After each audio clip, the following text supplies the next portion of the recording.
Il y a très longtemps, dans un village reculé nommé Massissi, vivait une jeune fille appelée Dina. Dans tout le village, personne n'ignorait son nom. On le murmurait dans les ruelles, on le chuchotait au marché, on le répétait autour des feux le soir. Dina était d'une beauté saisissante.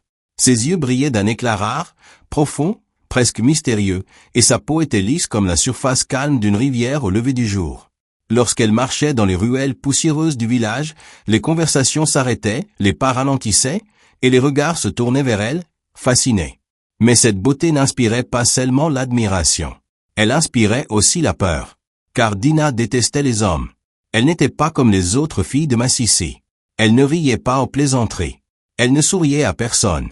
Son visage était souvent fermé, dur, sérieux, comme si son cœur était protégé par une armure invisible forgée par la douleur.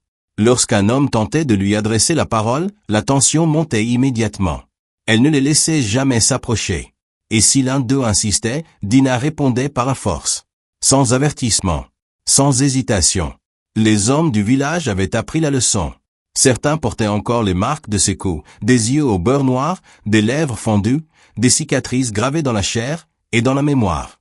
Même si Dina était belle, il la craignait plus qu'il ne l'admirait.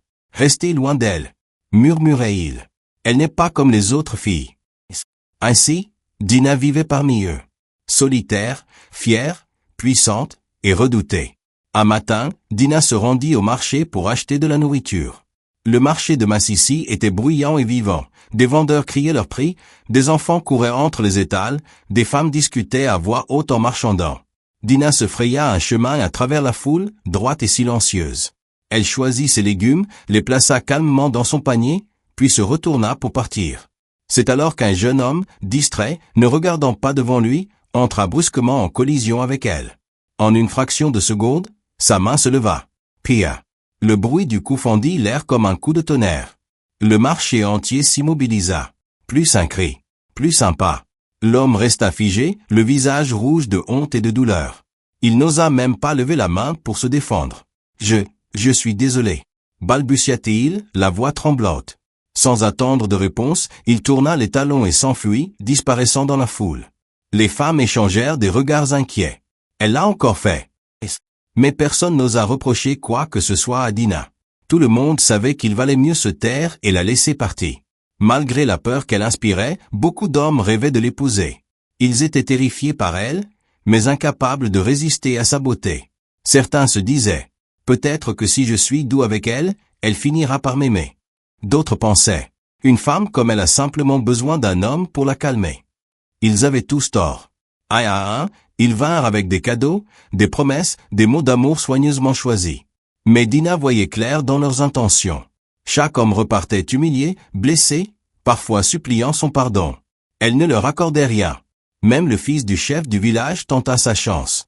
Son père déclara avec arrogance, « Elle n'osera jamais lever la main sur mon fils. » Il se trompait. Le jeune homme revint méconnaissable, le visage tuméfié, 2 doigts arrachés. Depuis ce jour-là, plus personne ne douta de la détermination de Dina.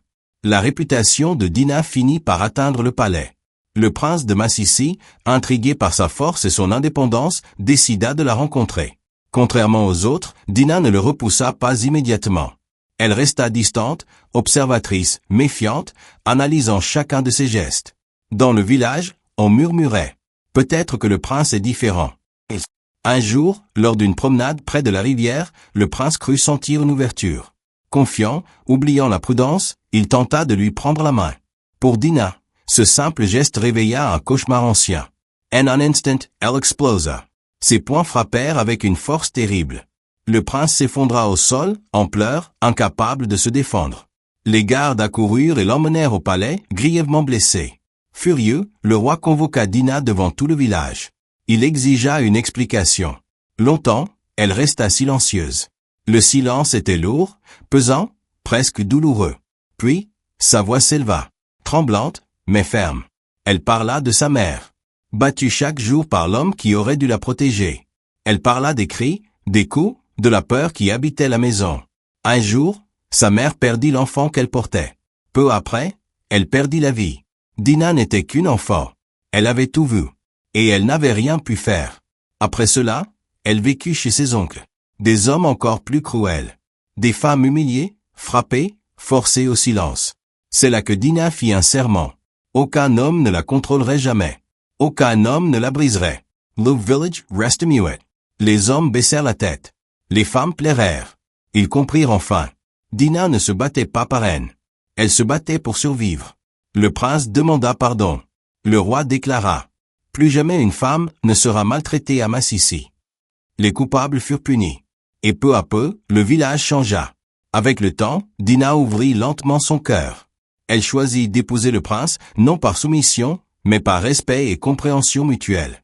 L'histoire de Dinah devint une légende. Celle d'une femme qui refusa d'être brisée. Et d'un village qui apprit enfin ce qu'était la vraie force et le vrai respect. Si vous avez aimé la vidéo, laissez un commentaire pour partager ce que vous avez appris de cette histoire et n'oubliez pas de vous abonner à la chaîne et liker pour découvrir d'autres contes tout aussi enchanteurs. Merci.